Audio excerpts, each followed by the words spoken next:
Right, kids, just before you go, there's a brilliant idea in the air that I'd like to run by you. Now, it's called 10-10. The idea is everyone starts cutting their carbon emissions by 10%, thus keeping the planet safe for everyone, eventually. Now, this hasn't got to be a huge thing, but I would love it if you and your families would think about doing something. What sort of thing, miss? Well, like getting your dad to insulate the loft, or taking your next holiday by train instead of flying, or buying energy-saving light bulbs. We're thinking of using our car less. I'm going to cycle to school. That's fantastic, Jemima. Now, no pressure at all, but it'd be great to get a sense of how many of you might do this, just a rough percentage. That's fantastic! And those not? Philip and Tracy. That's fine, that's absolutely fine. Your own choice. Okay, class, thank you so much for today, and I will see you all tomorrow. Oh, just before you go, I just need to press this little button here. Now, everybody, please remember to read chapters 5 and 6 on volcanoes and glaciation. Except for Philip and Tracy, of course. Right, just want to check on that 10-10 thing. Had some brilliant ideas from lots of you, how the firm can cut down emissions by 10%. Just quick show of hands, everyone who wants to get involved. Great, that's nearly everybody. And, yeah, just for the record, no pressure. Those who aren't quite convinced about it yet. Cool, it's no problem. Your choice. Okay, so those of you planning something here or at home should probably get working on it. Oh, gorgeous. Those of you who aren't...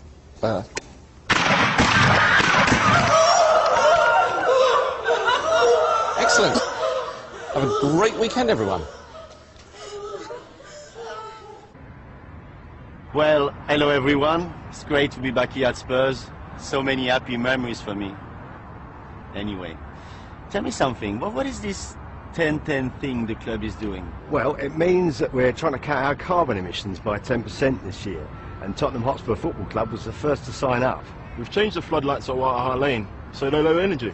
Lots of our fans are coming to matches on buses, trains, and bikes and stuff, rather than coming by car. I see. Whatever, I wouldn't do it. It seems like distraction from football to me. That's just fine, David. You don't have to join in, just ignore it. No pressure.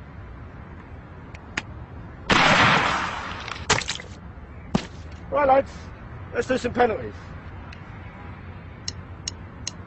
10-10. Hundreds of thousands of people, schools, businesses, hospitals, movie stars, knitting circles, scout troops, presidents and governments, all tackling climate change in more than 40 countries.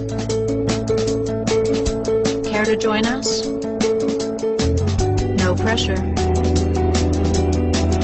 Is that okay? Sounded great to me. Thanks, okay. Gillian. Happy to help. So what are you thinking of doing for 10-10 yourself? What, are you kidding me? I thought that by doing this voiceover, that was my contribution. Right. No, absolutely. No pressure. Okay. Bye. Bye. Thank you. Jesus.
you love me.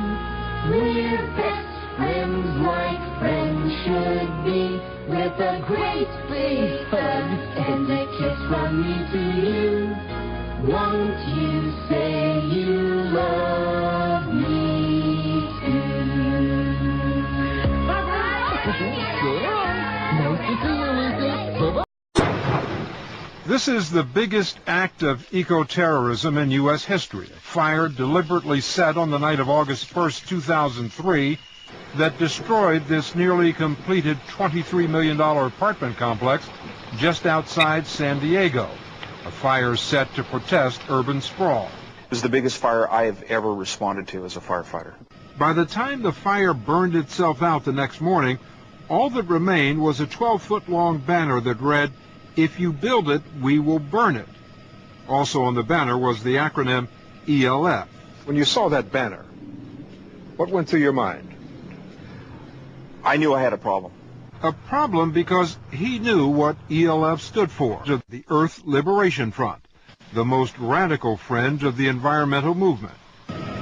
It's the same group that set 9 simultaneous fires across the Vail Mountain ski resort in 1998 to protest its expansion, causing $12 million in damage.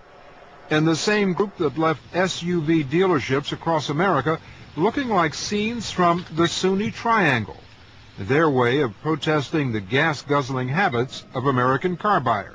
The ELF is a spin-off of another group called the ALF, or Animal Liberation Front, whose masked members have been known to videotape themselves breaking into research labs where they destroy years of painstaking work and free captive animals. In recent years, they've capped off their visits by burning down the buildings.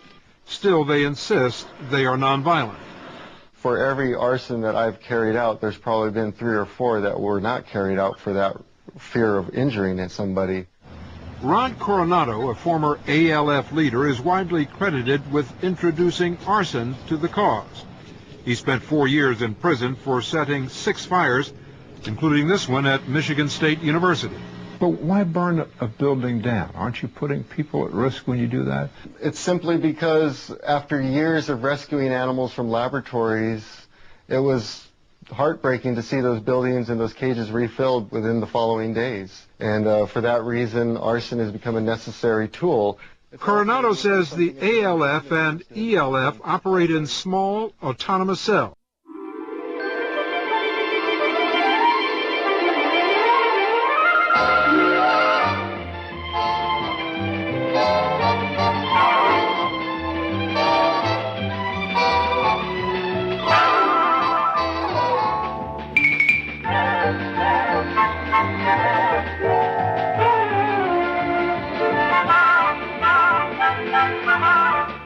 The top of the news.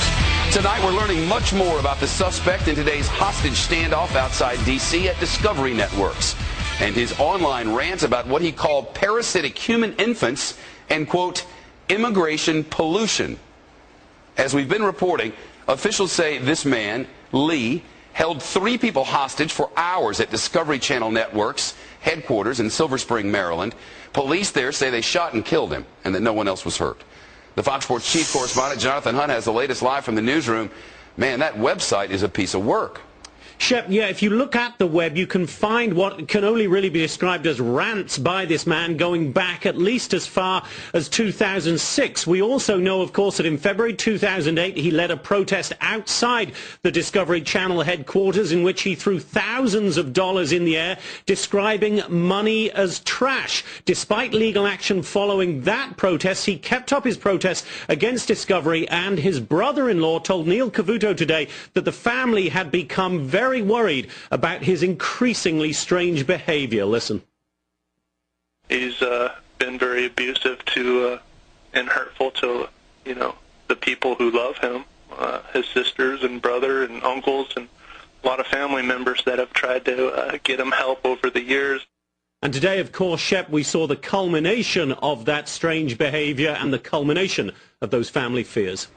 I went to that website today, Jonathan, and the list of demands for this Discovery Channel is as long as your arm. Yeah, very strange indeed. Basically, he said that the Discovery Channel should, quote, save the planet by stopping what he called glorifying human birth. He also said they should try to stop all immigration and what he called the, quote, anchor baby filth that follows that. He said we should focus on saving animals. He listed them: tigers, giraffes, elephants, ants, beetles, and he ended that list by saying, and I'm quoting here, and of course the squirrels. The humans, he asked, the planet does not need humans. That's the kind of thing that is on those list of demands, Shep. And all of this began with a talking gorilla in a book.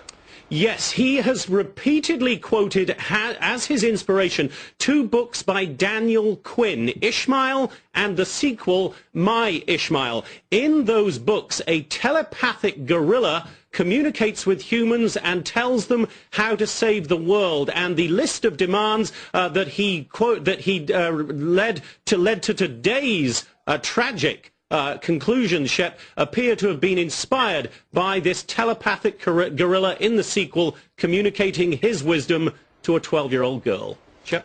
And now he's dead. Jonathan Hunt in the newsroom tonight. Jonathan, thank you. North Korea is apparently...